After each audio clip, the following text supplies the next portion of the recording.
Oh, hello there. Welcome to another video. This is going to be part one of my rundown of the Star Wars Shatterpoint 2025 balance update. So, for those of you who aren't aware, there was a massive balance change to Star Wars Shatterpoint a couple of days ago now. Unlike other games, like you'll know if you follow everything on the channel, I also play Kill Team by Games Workshop. A Titan Master does not have like a regular, like every 3 months we'll do a balance pass.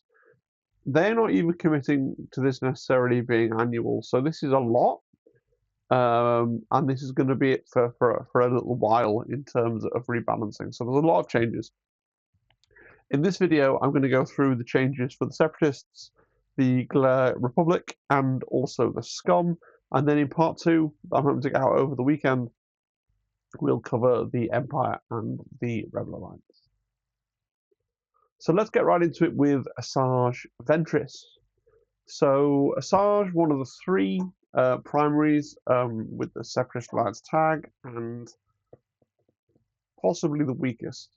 Okay, she's been reasonably significantly reworked. So let's look at the front of her. Well, I say the front of the card.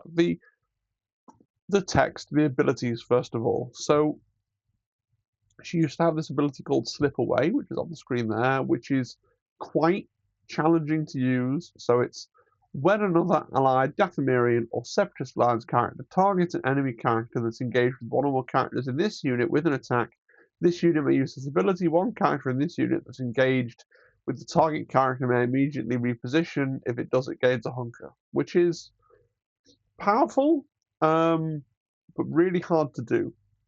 They've replaced that with Swift Retreat, which is just when you would move, you instead reposition. So, in some ways, this is worse because when you could actually get Slip Away off, you got potentially a second move, right?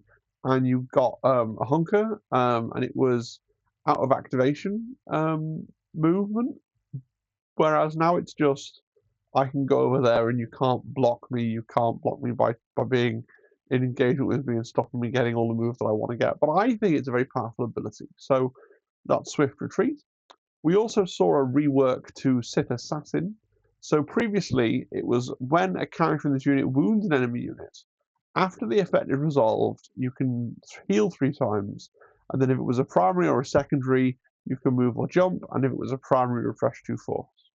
It's been reworked. So now, the heal's gone, right? If you wound an enemy of any kind, you get to refresh 1 force. Then if it was a primary or secondary, you get to do the reposition or the jump. And then if it was a primary, you get the second force that you would have got. So essentially, they've got rid of the heal, and instead they've moved that one of those 2 force down. So every time you wound something with Asajj, you should be refreshing a force, which is quite nice. And then she's seen some really comprehensive reworks to her stance card as well. Most of the reworking has happened on Form 2. So on the Form 2 side of the card, you can see, again, it's the old one on the left and new one on the right. So we can see that first square has changed from a heal and a damage to a push and a damage, which is great, a push on 1, we love to see it. Then following the downwards path, first of all, you can see that the push and the heal have swapped places. So then we've got the heal and 2 damage on 2. We lose a damage off 3, and then we go into our 3 heals, and then we got a new square at the end, which is 3 damage. So if we follow that path down to its conclusion, we can do 1, 2, 3, 4, 5, 6, 7, 8 damage. But remember that in Shatterpoint, what I like to do is to look at the first 3 squares. So what we're most likely to achieve following that path is 5 damage, 2 pushes and a heal. So actually, compared to the previous iteration of the cards, slightly worse, right? Because I've taken that damage away from that 3rd square. Now you can still go up if you fancy it for a reposition and a damage. If you get to 4, you've no longer got the option of getting, on this side of the card, getting a free activated ability. Now I've not been able to fit all of Asajj's card on the screen, but remember she has her force jump for 1 force. More importantly, she has that force push, that diceless displacement for 2 force. Obviously, that's 3 force when wounded, 4 force when wounded twice. So getting that free ability in the late game was really powerful. That's no longer there. If you want that, you're going to have to find it on the Jarkai side of the card now. Going up to the top, you can just see that she's lost a damage from that, again, from that 4th spot. And they've put some damage on the end. So as far as the tree is concerned, it's not straightforwardly, oh, they've made it better. In some ways, they've made it worse. I'd rather have an activated ability than 2 heals, generally speaking. Okay, and they've moved some damage, and they've added some damage as well. So now if you were to go along the top, you'd get a shove, and a jump, and 2 heals, and a push, and you get 1, 2, 3, 4, 5, 6, 7, 8 damage. Which is not nothing, right? It's not nothing. But bearing in mind that this is a character that rewards you for getting the wound on a primary, you know, she's someone where you want to soften up that primary first with some chip damage from a support, and then get the wound with a Sarge to trigger your benefits.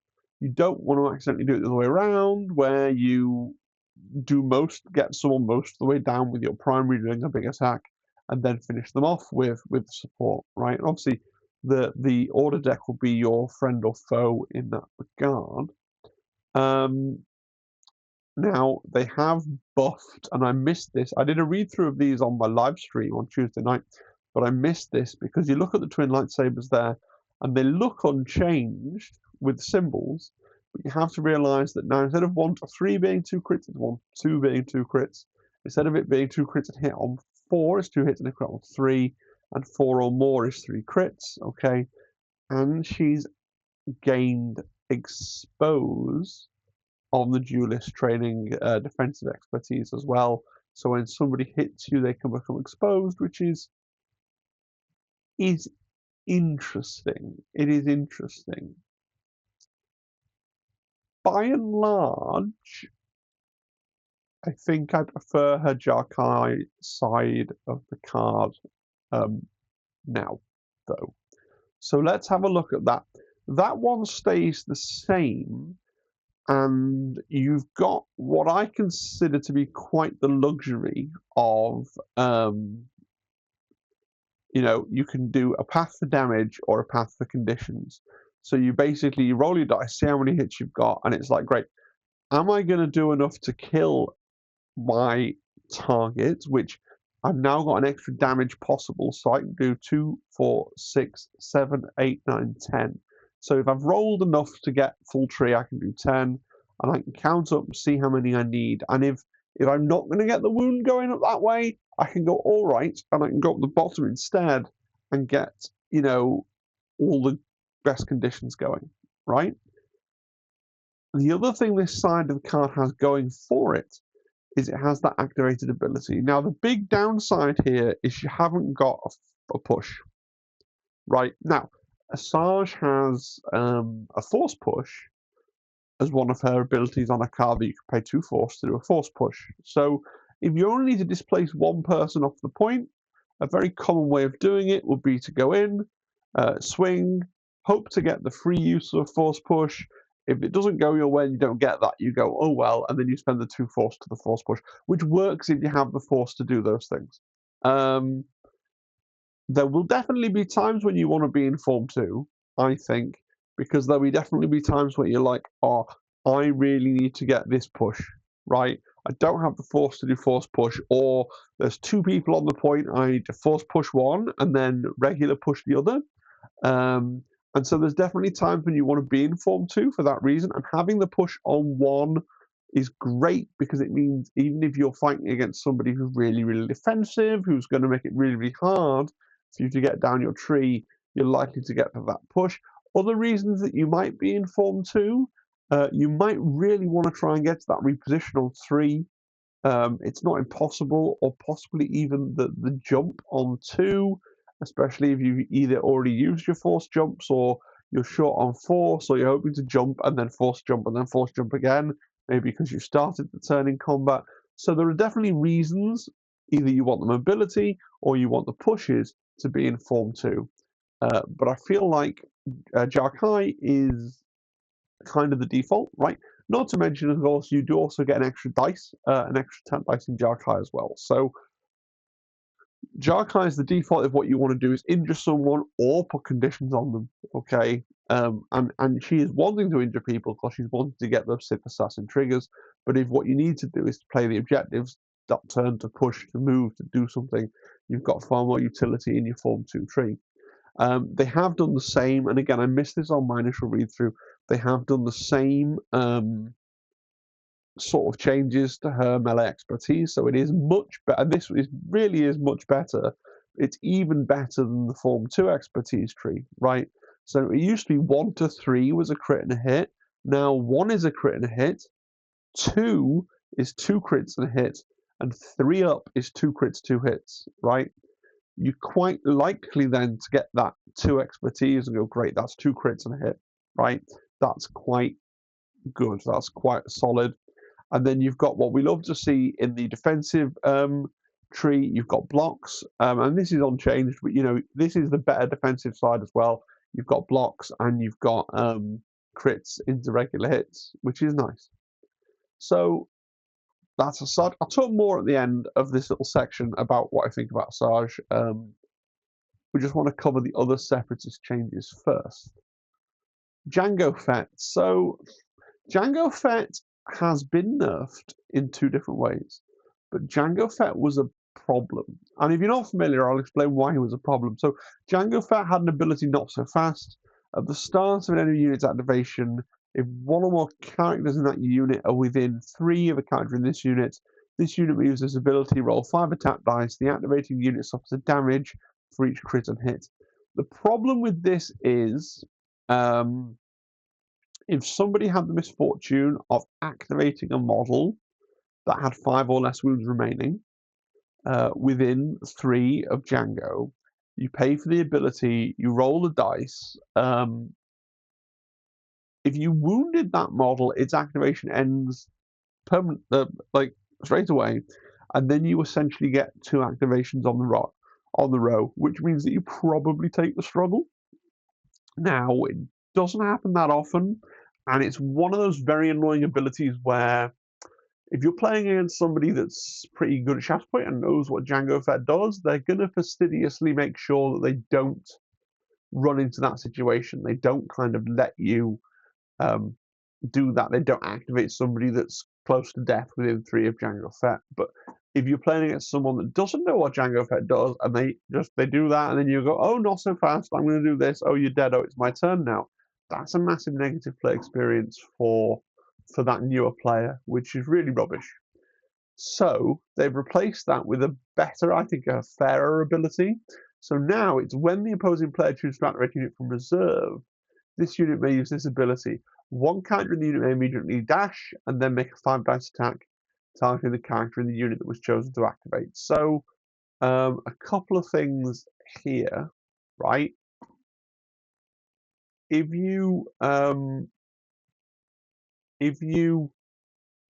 first of all, if you did wound it, if you did your 5 dice attack and wounded it, it hasn't activated yet. So it then activates and wakes up. So you're never getting that double turn, right? Secondly, it's only happening when they choose to activate a unit from reserve. So they can play around it by simply not reserving things. But that's like, if they're doing that, then you're still gaining something because they're not playing with all of their abilities. It's also really important to realize that Jango gets a dash. So if you are nowhere near the unit that they reserve, that they're activating from reserve, you might still pay the force for this and be like, and they're like, cool, I'm activating, this guy over here on this other flank. And you're like, cool, just before you do, I'm going to pay a force, and I'm going to jump Jango, and I'm on this point over here now. Anyway, you carry on with your, you carry on with your unit, and that can kind of really be like, oh, okay, well, it doesn't actually affect what I was going to do, but it now has affected the game state, right? So I think it is weaker. I'm not trying to gaslight my fellow Separatist players, but I personally wasn't using Jango Fett, right? because you put Jango Fett on the table, and either you're playing against a good player, a player who's better than I am, and they're immediately going to lock in because everybody's intimately familiar with how good Jango Fett is, so they're going to go into there. And I don't think you want to put the top players into that mode where they're like going, oh, right, and they actually lock in and go, yes, I must try and think about what the problem is here. Sorry, I've just glanced to my right and I don't know I don't know what's going on with the video, but now that I've noticed, I will fix it. So I'm not going to re-record the first couple of bits there. I'm really sorry. So unprofessional of me, but at least now it's mended. All right, there you go. Apologies. They also changed looking to get paid, right? So I'm just looking to get paid. It used to be a pseudo identity. So Jango Fett has an identity just like a primary, right? When he wounds an enemy primary or an enemy secondary, you refresh 2 force and you can double heal.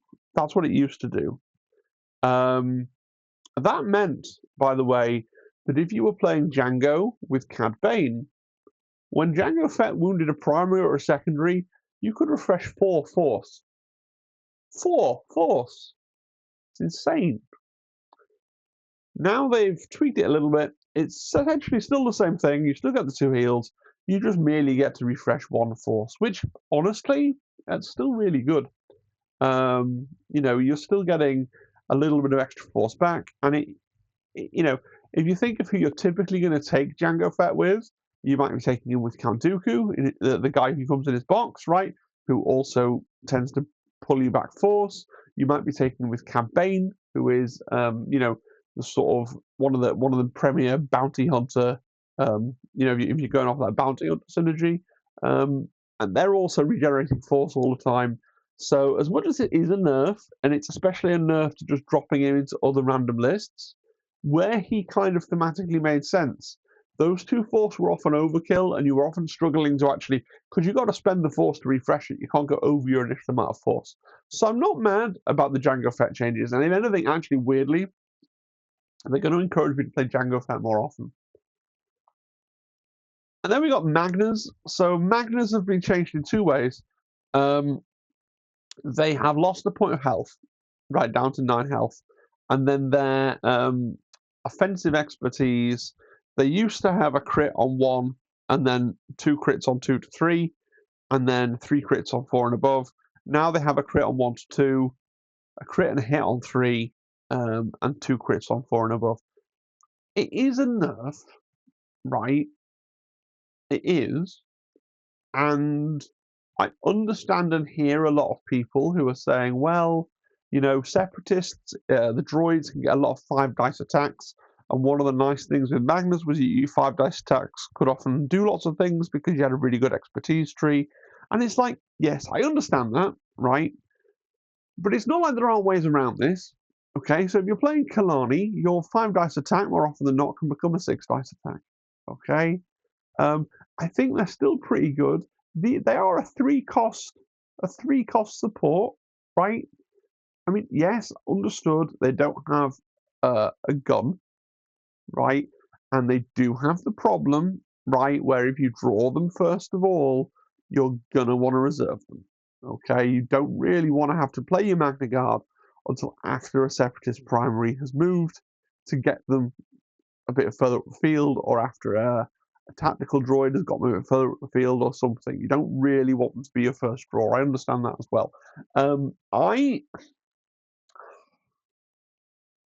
I didn't ever think that they were as broken as some people who had to play against them like to make out. However, I don't think they've been severely changed. I think they've been tickled down a little bit. I think it's probably fine. And honestly, I'm still going to, I'm in the market for a 3 cost Separatist support. And I'm looking at these. I'm looking at B1s. I'm still going to pick these every day of the week because ultimately they are still a 3 cost. It's pretty mobile, and it's got a shove on 1 and a shove on 2, and they can still fundamentally do that job, right? So that's my take on Magna Guards. And that's it for the Separatists. So it's hard to complain about the nerfs, I think. I don't think there should be rending of garments about the nerfs. Like, the bigger problem, and it comes down to how you think they ought to balance their game. I think it's pretty obvious that they have balanced the units on an individual basis. So in a vacuum, they've looked at an individual unit and they've said, well, this unit is underperforming. What do we need to do? This unit is overperforming. What do we need to do? The problem that a lot of Separatist players have is Separatists as a tag are not doing well at the moment. They're not very represented. You go to events, you see a lot of Empire, you see a lot of Rebels, you see a lot of Scum, often in the way of the Mandalorians and things like that. You don't see nearly as much Separatists or the Galactic Republic. And as we're about to see, the Galactic Republic have been handed a lot of things to be excited about and to encourage them to go and try. There's nothing been handed to the Separatists that makes me really go, oh, I really want to give that a run out. I really want to try that thing. We only got one real buff. We got a buff to Asajj, and I'm going to play a game tomorrow with my wife because she wants to try the new Anakin and the new 501st and the 212s and Cody and all the various things that have been buffed. And I'm going to try, I'm probably going to run Asajj with Kraken and B2s, and then Dooku, probably Savage. I might go Django just so I can try him out, but I'll probably stick with Savage and also the Magnus, right? And see how that feels. One of the problems I have, and I'm relatively new to Shatterpoint, I think, I struggle to look at especially a primary where there's a lot of rules density and understand how good they are until I've played them on the table.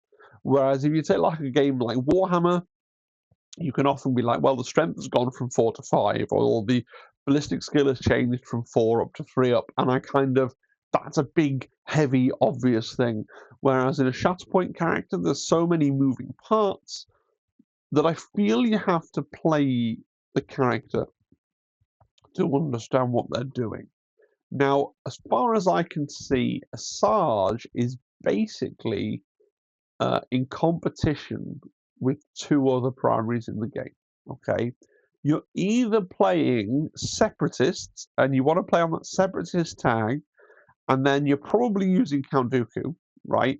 And then if you're in the market for an 8 squad point Separatist primary, you're weighing up Asajj and Grievous. Do I think Asajj is better than General Grievous? Having looked at the card, possibly not, right? And it's the same thing if you look in Dathomir, where you're probably running Mother Talzin and then either Darth Maul or Asajj Ventress. Do I think that she outperforms Darth Maul? Possibly not. But maybe. I want to play it. I want to play her and see how she feels, because maybe if played properly, if given the right support, I think playing her with B2s is probably the way to go, because they can shoot something, and then when they've shot something, she can go in and go, well, you've been shot right instantly. I'm now going to finish you off, and I'm going to generate the things that I generate when I wound something. Yeah. So that's kind of how I feel about Separatists. Let's get into the Galactic Republic. So we're going to start with Ahsoka Tano, Jedi No More. Ahsoka Tano is a weird one in that I didn't feel like she was underpowered.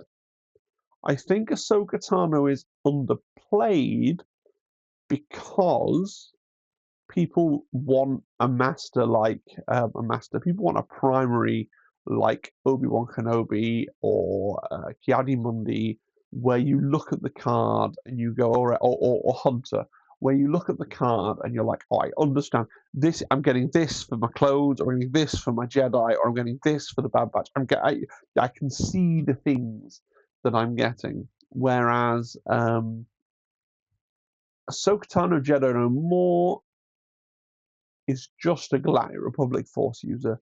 She doesn't really desperately synergize with anything else in Gar. She almost doesn't really feel like a Gar character. You can drop her in. And it's funny, you can say the same thing, just to flick back for a minute, because I didn't mention it at the time. You can say the same thing about Asajj. Now that they've taken out from Asajj the odd slip away you needed to be on a Dathomirian or Separatist unit, there's not that much that she doesn't really care what she runs with. Now there is synergy. I think there's more synergy coming the other way on the Separatist tag, so you can get Magnus to move after you, or the Dathomirian tag. There's loads of synergy that sits on there from what the Talzin and Night Sisters, things like this. I don't think Galactic Republic have that much synergy that sits on the Galactic Republic tag. It seems to either be the clones or the Jedi where the synergy, those kind of second tier tags. So all this is to say, I think Ahsoka Tano is overpowered because I think she was unpopular, not because she wasn't good, but just because she didn't really fit into a certain mold for where you wanted a Republic primary to be. Like, I know that Mrs. T.I. has never used her Ahsoka Tano Jedi no more even once because other things, doing things with Obi-Wan, doing things with Anakin, seems more interesting to her. Okay. So let's actually go through the changes. Sorry, I haven't even mentioned the changes. Fierce Protector, so the old abilities on the left. So this used to be, this is her identity, and it used to be when she wounds another allied unit after the effect is resolved. One character in this unit may move toward the enemy character that caused the effect. Okay, then the character that moved may heal 3 times, or if it's engaged, it does a 5 dice attack. So this is a pretty straightforward and decent revenge trigger, right? And this isn't bad, and they've improved it, right? Like this isn't bad, is it? When an enemy character wounds any other allied unit, you get to do a full move towards them. If you don't get there, you get a heal, and if you get there, you get to make a 5 dice attack, right? And they've improved it, to say, look, you always get the heal. It's no longer a consolation prize. You just always get it, right? And you can do a full move or a jump. So now it's more likely that you're going to get into that engagement. And look what else it is. It's no longer a 5 dice attack. It's just an attack. So 6 or 7 dice, depending on your stance card side. Right? Massive buffs for Ahsoka Tano with a really, really quite a powerful like revenge trigger. Like people worry about, just to put this into perspective, because I play a lot of Count Dooku. People worry about like punching near Count Dooku because he has a clapback, right? But his is like, well, you have to have no misses in the dice pool after. Yeah, sorry, you have to have no basic hits in the dice pool after you figure everything out. So it's got that condition on it, right? And I have to spend a force, and I get a dash. I only get a dash, not a move or a jump before it, and it's only a 5 dice attack. Now, granted, I'm not saying Dooku needs a buff because that's not Dooku's identity. That's just a reaction he has, right? And so this should be more powerful. It's an identity, but people are so scared to hit Dooku. Now, I guess the difference is this is another allied unit, so it's a bit different. It's that light side, dark side thing. You don't get to trigger it when they punch Ahsoka, okay? So it doesn't give you that kind of scary area denial piece. It's working slightly differently, but I still think this is really good. I think this is really good, and she can drop down into any list. It doesn't need to be played in Gar at all, right? any list. And now she is era locked, the Clone Wars, sure, but you could drop her into any list where now there's not many lists where you just want a random primary, but she does well, I think, if you do have that sort of situation, right? And then she's got a whole new ability as well. You'll find I have many qualities you to dislike. When this unit is not wounded, characters in this unit and allied characters within 2 add an expertise to their defense roll. Okay. She's also got even more changes. So she's in the Jarkai side of her card, she's got a buff to her expertise tree. So again, it's not just the dice, it's the numbers as well. So on 1 to 2, she's got a crit and a hit up from 2 hits. On a 3, it's 2 crits, and then on a 4, it's 3 crits, right? Big.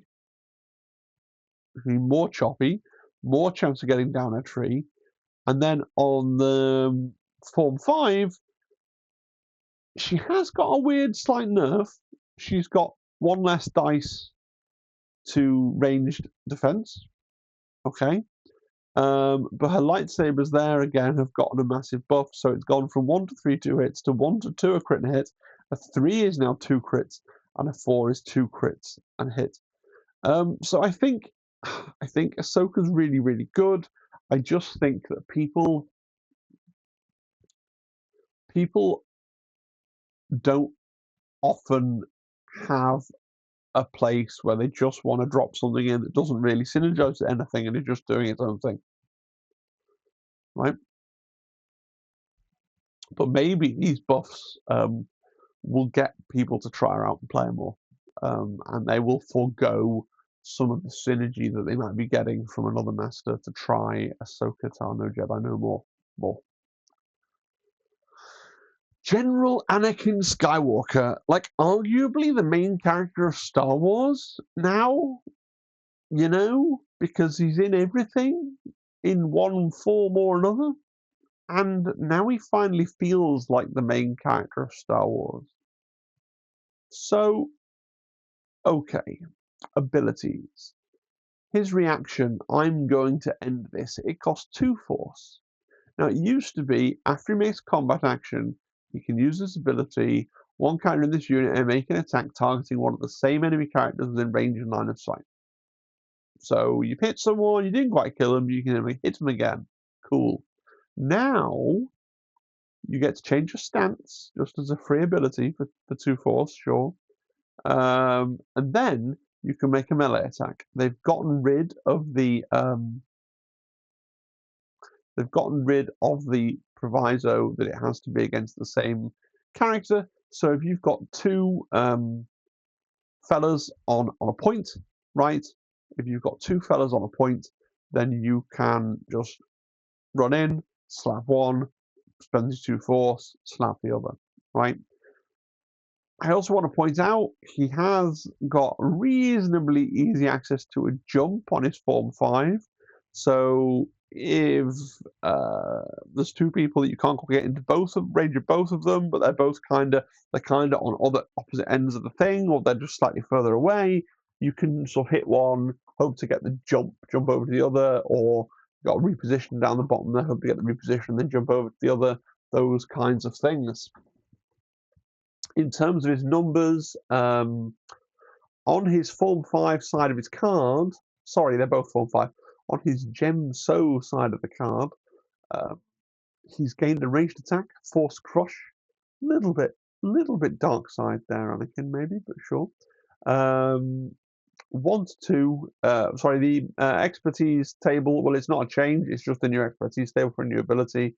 But 1 to 2 is a crit, 3 is a crit and a push, 4 is a crit, a hit and a push. Ranged pushes in expertise is pretty good. 4 range 4, 6 dice. Yeah, pretty good. In terms of his, before I get into his Shien side, sorry, I should say, this is where the fun begins, has also dramatically changed. So it used to be when he wounds an enemy primary or enemy secondary, After the effect is resolved, you move the struggle token one space towards your momentum tokens, and if it's a primary, then your whole team can heal. Or if it's all Galactic Republic anyway, it all gets to heal, which I think was already really good, because there's nothing else in the game that really just gets you extra momentum. And so that's pretty good, right? Now, each time a character in this unit wounds an enemy unit after the effect resolved, refresh a force. Additionally, at the end of the unit's activation, if it wounded one or more secondary or primary units during the activation, each allied Galactic Republic secondary and each allied Galactic Republic squadron character may dash. Big, right? And then if it wounded a primary,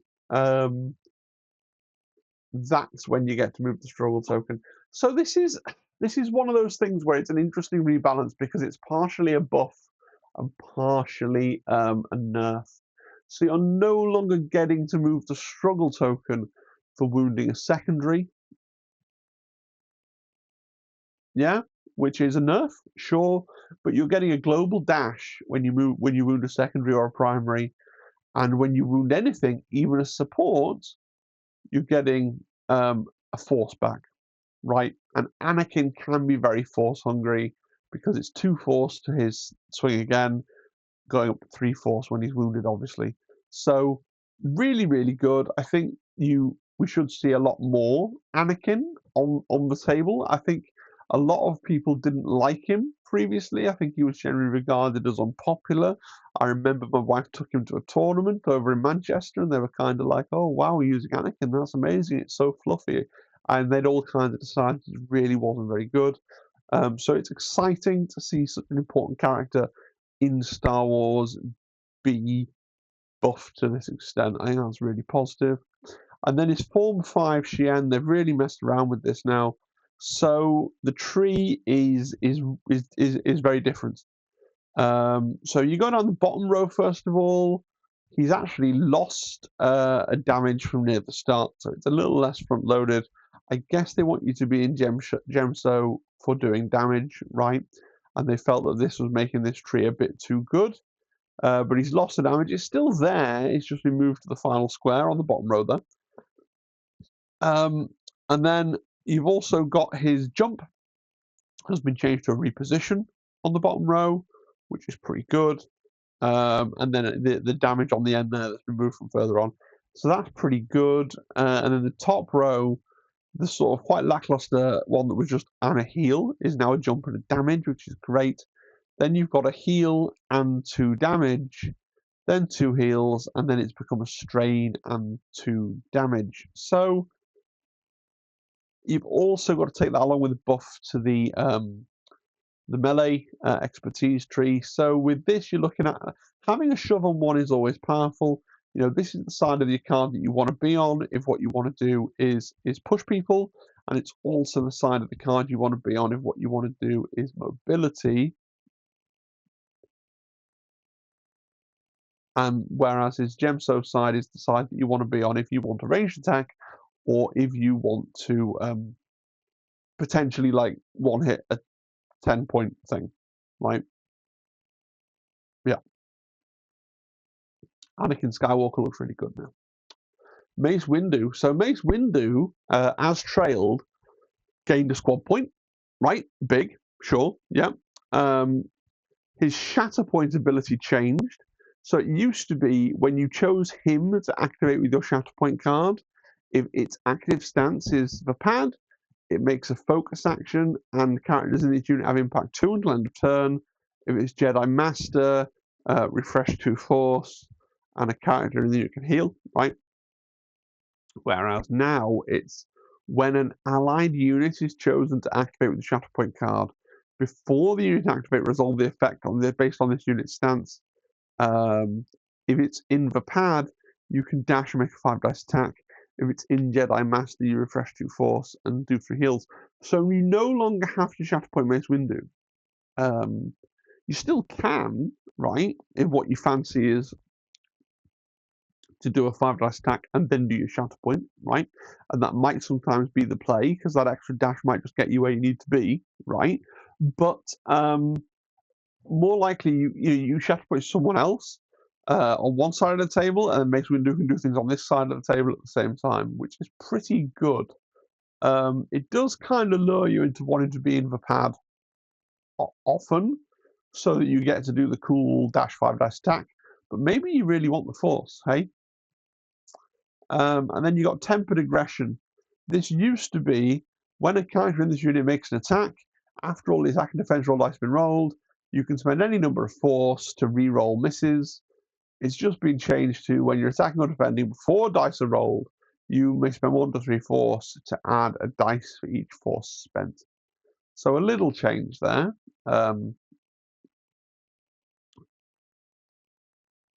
Which is, I guess the problem there is it tempts you to spend 3 Force every time, right?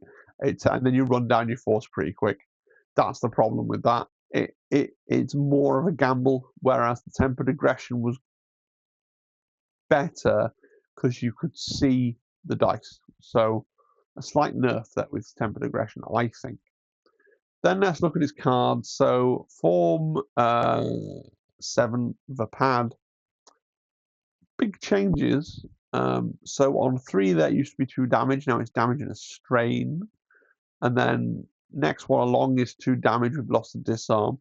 Next one along is 3 damage, or if we drop down, there's now an extra push there as well. So some pretty exciting changes there, I think, to that tree, right? Certainly can, go out and do 11 damage if that's what you want to try and do.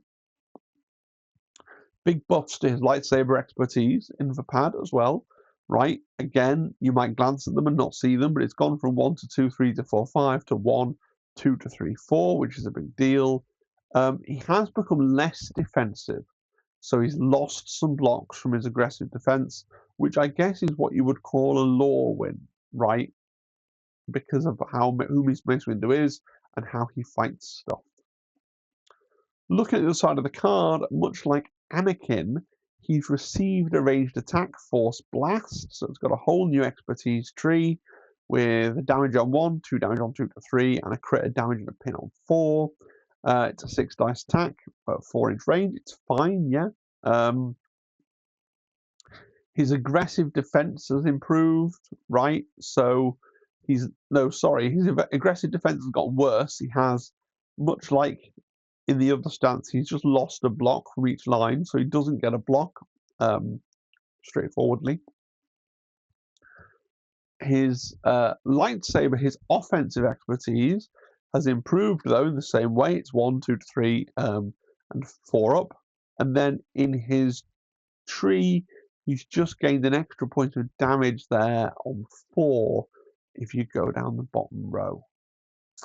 Not got much experience in Mace. I'm thinking that you want him on the pad side a lot of the time, not least because that's where you're getting extra fighting from his Shatterpoint. But the Jedi Master side is now where the ranged attack lives, and it is the side with more defensive dice, so maybe you start life in that one. I don't know. Yeah. And then we've done the primaries, so now we're on to CC2224 Clone Commander Cody. So the first thing that's happened to Clone Commander Cody is he's changed his We've Got a Big Problem ability. It used to be at the start of this unit's activation, choosing any character within 5 that's contesting an active objective, it gains expose. Now he gets to do a jump and then pick a character within 3, and then they gain expose. And this is really good because what Cody needed was another way to move, right? Because he has Sharpshooter 2. So what Cody wants to do on his turn is focus and then attack, right? And if he's not in range of anything, that's sad, right? Whereas now you can jump towards an active objective, you can pay a Force to defensive maneuver and get a dash. So you've moved 2 dashes, and then you can focus, and then you can shoot, right? Brilliant. Yeah. And he wants to sit on a point probably and shoot things that are further away than his. And then to help him with that, his DC-15 blaster rifle has gained crits, right? and hits. So on 1, you now have a crit and a damage. On 2 to 3, you now have a crit and a hit and a damage. And on 4 up, you got 2 crits, 2 damage. I don't think Cody is as good as Rex still. I think Rex is still going to be your go-to for a 4-point clone secondary, probably. And then I don't think he's quite as... the internet seems down on Wrecker. I think Wrecker's really good. Obviously, you've got Wrecker and you've got other things. But I think if you want a more default clone secondary, I can see taking him. We've already got Rex over here. I can see going for the classic, Anakin's box and Obi-Wan's box. I can see it not feeling like suffering. I think Cody is now usable, is what I would term it, right? Which is pretty cool. And then we got Pons. So Pons has received significant buffs, right? So his charge used to be when you activate him, you can choose another Gar character and it can dash. Now he's allowed to choose himself as well, which is fine, good. And then his forward scouting ability, it used to be allied clone trooper, secondary characters, and allied clone trooper support characters can be placed within 2 inches of the first place character from the squad's primary. So everyone just pushed out 2. Whereas now it's a bit different. You can get really far up the board. You put down the primary in his squad, and then he can be within 2 of that character, and then the supports can be within 1 of him. So they can get quite far up the board. My problem is with Pons, now that they've changed Mace Windu to be 7, like I just think Pons and also Clone Commander Phil, for what it's worth, these 3-point supports are struggling to be taken in a world where you're never really having to take them because you haven't got enough points. I don't think, don't get me wrong, Forward Scout's really good, right? But you take it and you use it and it happens once at the start of the game. And then you've got this guy and he activates and you've got to do stuff on his activation, and none of the stuff that he can do on his activation is that elite, right? And it just still seems a bit meh to me. But he does have abilities, and there definitely will be some people who are like, yeah, no, the Forward Scout is worth it anyway, just because it means that I can start on various objectives, on various missions, and I can do really, really well. And you'd need to really work out. I think this is the most forward you can deploy a model in Shatterpoint as a whole. And what missions do you tend to play, and does taking Pons make a difference? And it becomes very mathematical. But on the face of it, I just don't like the fact that in his actual activation, it's not that much for him to do, right? Then we got the Republic Clone Commandos, so we're into the supports now. And then they've got defensive. Sorry, I'm not going to read the whole card. Have I not? Oh no, I have marked these up. Very little has changed, right? They've gained a wound. There you go. So they go from 6 to 7. And they've also gained a point of block on 3 up on their Catan class commando armor. Clone Commandos are a really interesting one. Prior to the balance changes, there were lots of people that were like, Clone Commandos are the second best clone supports after ARFs. If you've used ARFs and then you need a second clone support, it should be Commandos.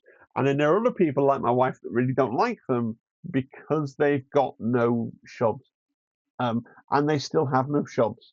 So, yes, I think they're good. I personally think they look quite good. I think coordinated fire damage is really interesting. So, basically, if you liked them before, congratulations, they got a bit more survivable. If you didn't like them before, I don't think survivability was what you were particularly bothered about for them, right? So that's Clone Commandos. Now the 212 Clone Troopers, the other 4-cost support, so they've gained health. Okay, they've gained Sharpshooter 1.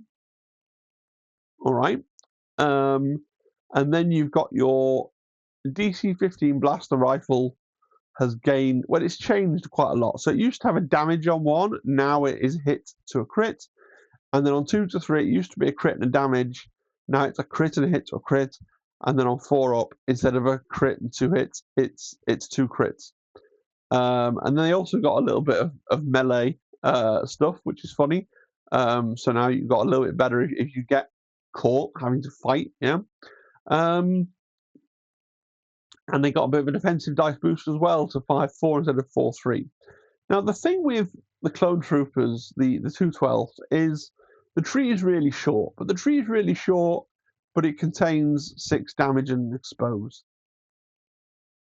If you've got your marksman, your sharpshooter up, and you've thrown your 8 dice,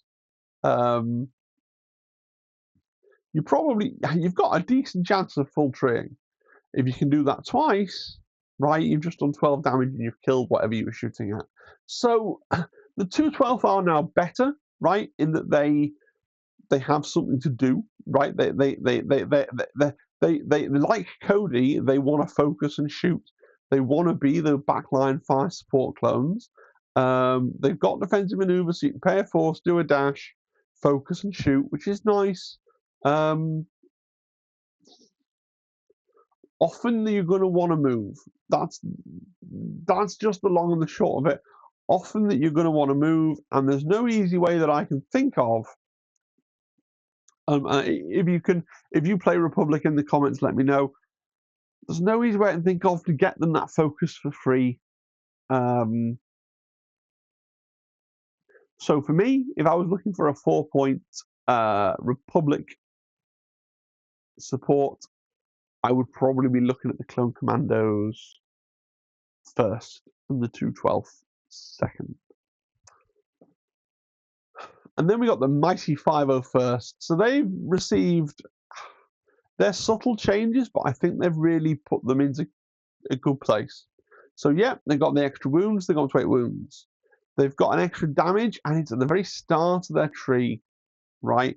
So they're now odds on to do 3 damage, a pin, and a push, or 3 damage, a pin, and a strain, right? There's 2 of them, so you can hope to do 6 damage. They got coordinated fire strains, so strains are pretty good condition to be throwing out, right? And they've just had their offensive expertise buffed to the point where I think it's really going to help them get to that 3-4 blocks down the tree where you kind of expect them to be. They're not wonderful. They're not going to rock your world. They're not going to be the linchpin of your strategy. But for 3 points, I think they're pretty good, right? They're going to perform, and it's not going to be like awful, in my view. Yeah. Especially running them with Obi-Wan, and they've all just got steadfast all the time, which it helps, doesn't it? Yeah, good. Right. All clones do that. I know, it's just the stupid clone thing that really depresses me when I play into clones quite a lot. And then the ARFs. The ARFs got nerfed, yes. The ARFs got nerfed. They're no longer auto-take in every Republic list. They're not bad. They gained a wound as a buff. They lost supporting fire expose, and they gained supporting fire dash. So when a character in another allied Galactic Republic unit makes an attack as part of a combat action, after the effect resolve, this unit may use this ability. If the attacking character is within 5, it can do a free dash. I think it's still really good. It's like they're still really good. Every time you do an attack, you get to do a dash if you're within 5. And they've just got an extra wound, so you can be a bit less scared of splitting them up. Depending on the map, if you're playing Sabotage, which most people are most of the time, seemingly, things are quite close together. You can cover, just like you always did with the ARFs, you cover the whole thing in a bubble of what the ARFs are doing. And now it's no longer an exposed, but it's getting all your guys getting a free dash, which is not awful. Consider Anakin and his ability to fight twice. So now you could fight, and maybe you do or don't get the jump or reposition, like I said when we reviewed Anakin's card. But after that, you can also just do a dash, and then you can fight again for some force, which is pretty good. So maybe actually, I want to say the ARFs and the 501st are now more equal. Maybe the ARFs pull ahead still, but I don't think. I think you're probably going to take the Commandos over. If you've got the points, I think you're probably going to take the Commandos over the ARF, possibly. Probably. Maybe you're still taking the ARF. Yeah. Republic analysis. I don't think what I wrote was I don't think the ARF troopers are nerfed into the ground, but between the nerf they took and the buff to fire first, it's actually a conversation. I think it is a conversation. I think as I'm having that conversation with myself now in my own head, I'm thinking actually the answer might be ARFs still. I don't want it to be. I hope people won't be playing a point down to bring ARF troopers still. It's a little less of an automatic than it was. ARF's still too good?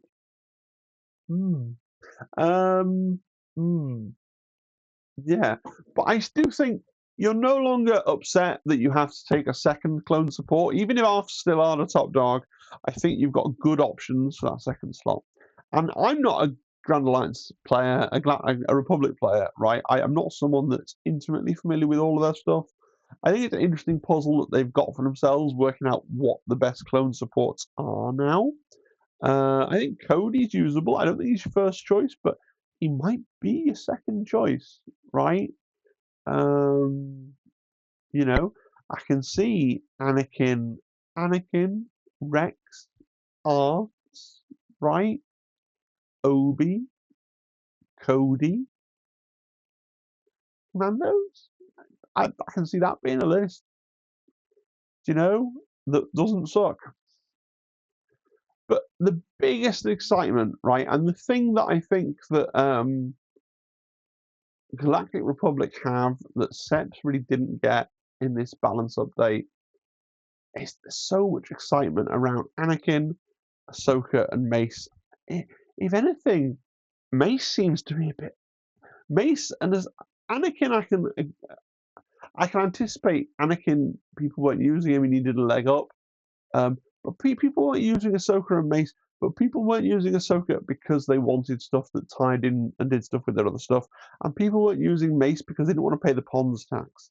The fact that they gave him 7 squad points and then they also gave him a load of really good other benefits, I think Mace might end up being a bit good.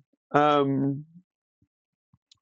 think there's an Anakin Mace list out there, right? With Rex, the 501st, the Arts, and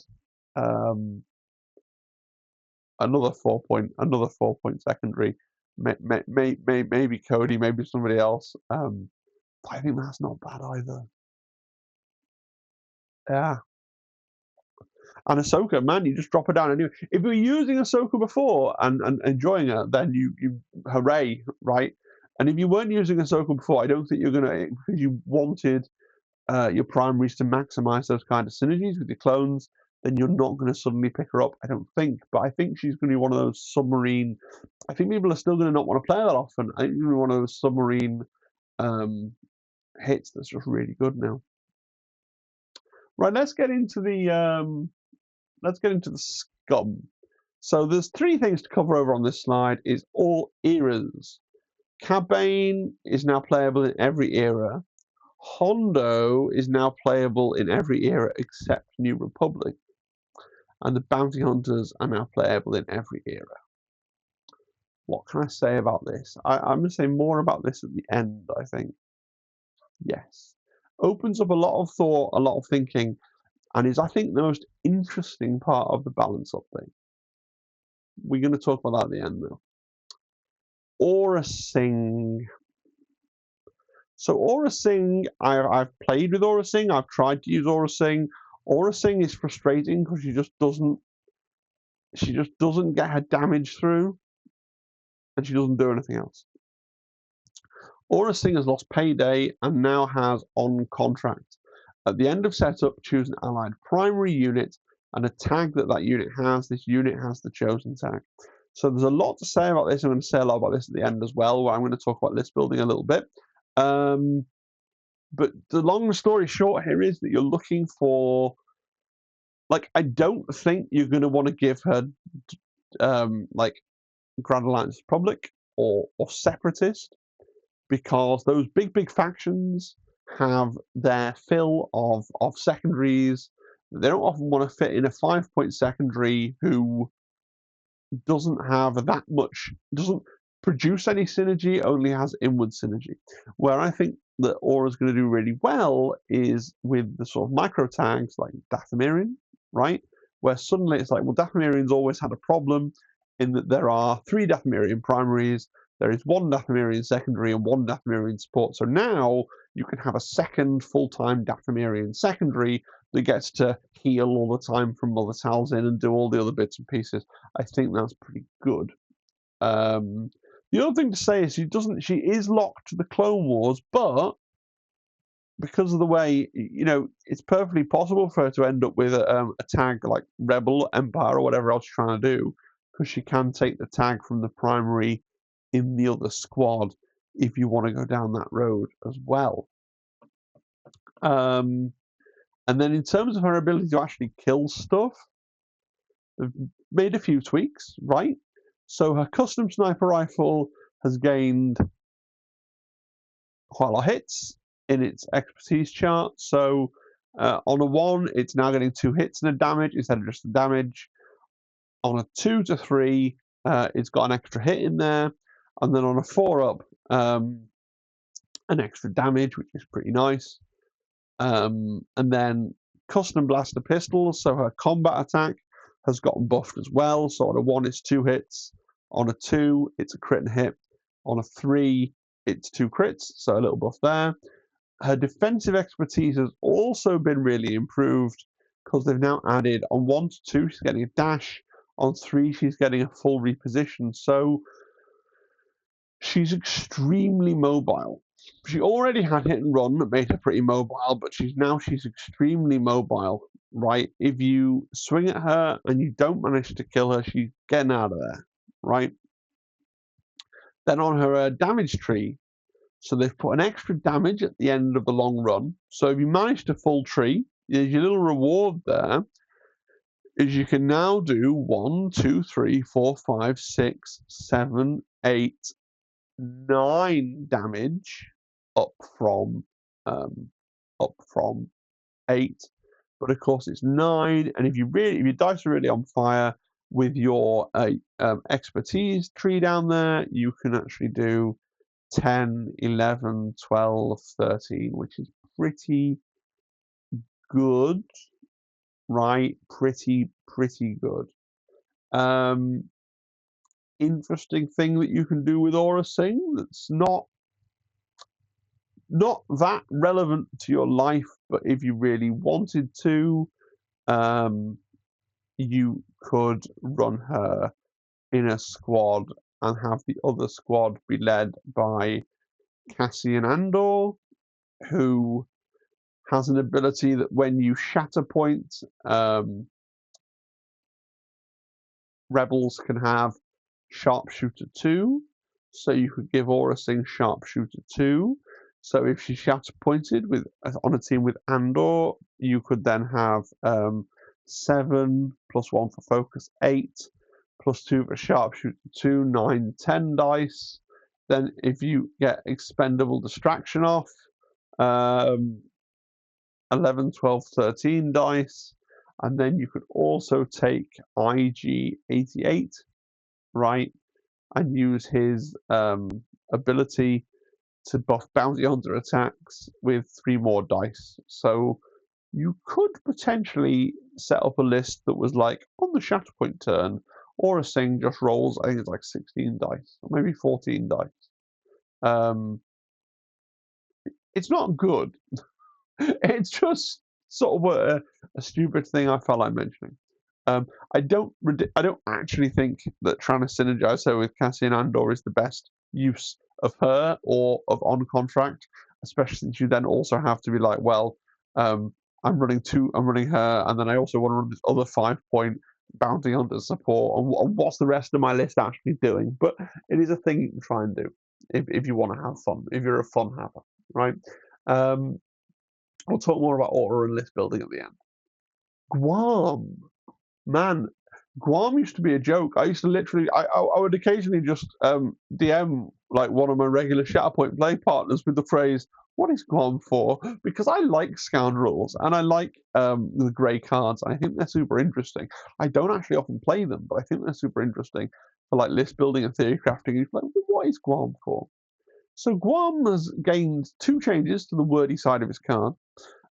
Get moving, you dogs. Okay. So this used to be at the start of this unit's activation, choose another allied weakway unit within 4. Each character in the chosen unit may dash. Now your weakway unit can be wherever you want. There's no range requirement. So you choose another allied weakway unit, right, which is either going to be Hondo or the weakway pirates, or a bounty hunter, right? And then you can just dash them, which is pretty good. It's free dash for someone else. That's fine. Then he has exit strategy, which is new for him, which is he can climb while he's engaged, right? Which is pretty good. He gets climbs on his defensive tree down there, which is pretty good. Okay. And it's the only way to make the climbs on his defensive tree worth doing anything with, right? Because previously you couldn't use them and they were pointless. He's also gained an extra dice in melee, which is cool. I knew he's better. He's not brilliant. I mean, his rifle was always pretty good. His damage tree was always pretty good. He's a bit better in melee now. You've got the climb thing. The climb thing's pretty cool. And he hands out dashes board wide, which is good because, with his pack hunter ability, you kind of want to be doing melee attacks. But with his I've got you in my sights, it kind of implies that you want to be doing range. That bit of a weird character is Guam, but I think he is better. And you got to remember as well, he's a 3 cost. He's a 3 is he better than Pons? Yes. Got more stuff to do, not bad. Only really usable with his weakway friends, though. This thing. Speaking of his weakway friends, I will say as well they changed the eras so that he can go away to Rebel Alliance, much like Hondo, right? The weakway pirates are a bit more impressive in terms of their changes. So they've gained exit strategy, so they can climb when they're engaged, which is relevant for them because they can climb for a force. So now they can effectively jump right for a force. Effectively, that's what that means. It's kind of the long way around of saying jump for force, sure. And they've got to climb in their defensive expertise tree. They've been given an extra block in their defensive expertise tree. Their weakway blasters have improved. Their health has improved. They've got more dice to throw, to shoot and fight. Like they're just much better in like 4 different ways. They're going to stick around longer. They're going to roll more dice. They're going to have more defense, and they're going to have more extra hits as well. And they have that extra bit of maneuverability where they can effectively, so you can do tried and tested things like cool, activate, I'll raiding party, and then I'll move, and then I'll be on a point, right? Which is with 2 models, so they're not bad, right?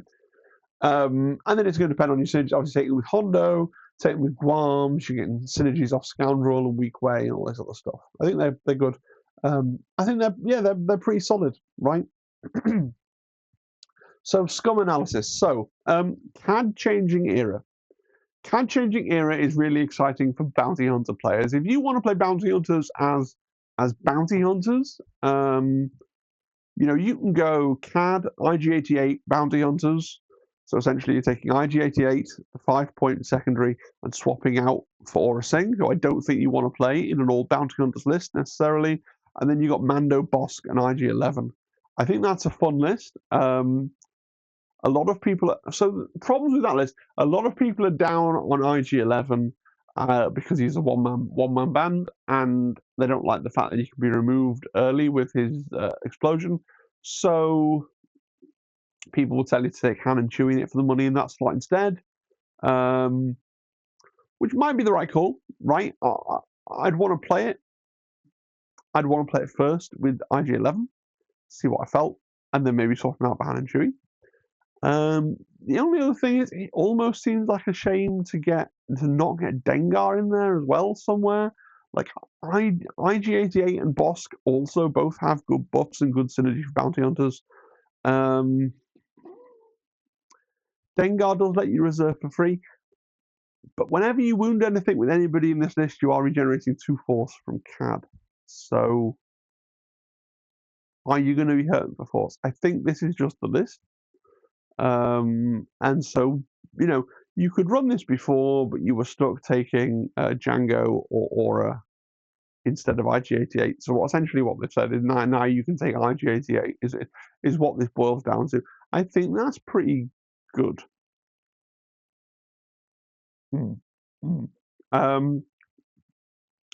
If you wanted to try and take, you could do different things. If you wanted to take Dengar, for example, you could put Dengar in, you could go Mando, Dengar, Bounty Hunters, right? And then that frees up points on the other side where you could go IG11 and then Boba Fett, right? Or Jango Fett, I think that's okay as well, right? The fact that you could put IG11 because of CAD's eras, you could put IG11 or Han and Chewie in it for the money, but you could put your 5-point support over on CAD's side and then take 2 4-point secondaries as well. Like you have that option. So there's a lot of ways and configurations you can play around with it. I don't think you're taking poor old Grief Karga. I just don't think I think I'd rather have Bosk because Bosk's Bosk. I think Grief Karga falls into the Pons trap a little bit of he's there, he's 3 points, he kind of does cool stuff for you and then sits there. Feels harder to capitalize on Hondo's era change though. Like Hondo can now go all the way into Rebellion. What are you doing with that? You could try and do something. Best list I can come up with, and I'm brainstorming this on the Discord earlier. Best list I can come up with is something like Hondo, Ezra, who is Scoundrel, right? Bartu and Lando, and then Cad and Lobot and the Bounty Hunters. It might be fun, but it's kind of janky. And I'm just looking, and I'm just purposely looking like now I've got these eras, what am I going to do with them? Right? I'd rather play, if I wanted to play a kind of Scum themed list, I'd probably rather play the Bounty Hunters list that I just talked about before than try and do something here. I think Aura Singh is super interesting. You don't want to run her with any of the kind of Scum focused things I've been talking about. She wants to do the bounty hunter thing of propping up other lists. And like I said before, I think Mother Talvin, Savage Breast, Night Sisters, Asajj, Aura, and Magnus might have play. You could also do, instead of Asajj, Aura, and Magnus, because remember, I wasn't sure, I'm still not sure whether Asajj or Darth Maul is better. Pick Asajj in this list, because her Separatist tag is letting her move to Magnus, right? You could go for your second squad, Maul, Aura, and the Padawan learners. Sounds insane, but you can paint them with red lightsabers. They look cool. And then they actually synergize quite well with Darth Maul because the only tag they care about, it happens, is Force user, which is funny. I also think you could run Aura with weak ways, actually. I think the weak way buffs are significant enough that they have play. Especially, I think if you love Hondo and you want to play Hondo, and I know he's got quite a following because the guy that does his voice in the Clone Wars is quite a famous voice actor. People are like there are people out there that really, really love Hondo. I think Hondo's box and Cad's box, especially if somebody was just starting Shatterpoint, right, and they wanted to play, and they're in a group, and they're like, we've got Jeffrey, he tends to play Empire, and we've got Clive, and he's playing the Rebels, and all the big flashy factions are taken. And it's like, well, a really, actually, I think reasonably effective box now is option is to take, if you want to have Hondo's box with Cad Bane's box, you can do that. And it doesn't feel like you need to rush out and upgrade anything straight away. Because you just say, well, Aura's going to be a weak way, right? Because she's already got the Scoundrel tag, so now she's synergizing with, and she's got the Bounty Hunter tag, so she's synergizing with everything in the box, right? The weak ways are synergizing with each other. Hondo's synergizing with everything because everything's a Scoundrel.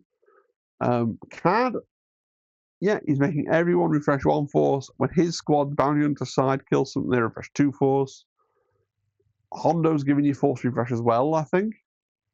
And then if you really need to pay for your bounty hunters to payday into weak way for something, then they can, right? I think that's a thing, right? I'm not saying it's going to win tournaments, but I'm saying, well, I guess what I'm saying is it doesn't feel bad. If someone's watched the Clone Wars and they really like those kinds of characters, like, it doesn't feel bad. Right, and that's it. That was a lot. I've been going for an hour and 15 minutes. So I decided when I was putting these together, I want to go to bed, basically, in about 5 or 6 minutes. So the Rebels and the Empire, and Obi-2, who's technically not a Rebel, but he has orange cards, so he's going with the Rebels, are going to come in a second video. Probably not tomorrow, because I play Shatterpoint on Friday with my wife. Probably Saturday evening, right? I will go through the Rebels and the Empire. Unless some of the news drops for this game or for Kill Team or something else that I feel like I have to comment on, right? Have I, in the stuff that we've covered, so not the Rebels of the Empire, have I missed anything? Have I glossed over anything? Have I failed to understand the significance of anything? Very likely, right? Also, particularly as a Separatist player, if you have a read on Asajj Ventress's power level relative to the other Separatist primaries and also kind of relative to Darth Maul, that you want to share your opinion of that, and maybe you want to give me the benefit of your experience and be like, look, I've been playing this game since launch. I feel that I have the ability to read the cards and have a better understanding of how powerful something is than perhaps you feel you do, and my opinion is this. That'd be a great thing to have in the comment. Even better if we get 2 people who both think that they can do that and they have different opinions. Yeah. What are you excited to play with first? Right? What's the thing you're going to rush out and play with? I'm guessing there's going to be a lot of Republic players wanting to rush out and play Anakin. Because it's Anakin. It's, he's the guy. He's the guy the story's about, ultimately. Right? I want to say a big thank you to all my members, subscribers, and supporters. Thank you so much. The Shatterpoint content doesn't do as well as the Kill Team content. That's just facts. And means a lot to me that there's people who watch everything, and I get those comments going, I don't really like Shatterpoint, but this was interesting. Like, thank you so much. If you are here and you've come to the channel because it's Shatterpoint, please do share this video in your Shatterpoint spaces, because right now I'm a Kill Team channel by and large in terms of who watches me, with like 24 people that care about Shatterpoint also there. And I'd like to sort of acquire an equilibrium. I want to say a special thanks to Nightfall and Sam Troth, who support me at the top membership tier, paying far too much money every single month. And a big thank you to all my other members, all my subscribers, and everyone else. This has been amazing. I'm exhausted. My voice is giving out. Have a good one. Bye-bye. Bye-bye. Bye-bye. Bye-bye. Bye-bye. Bye-bye. Bye.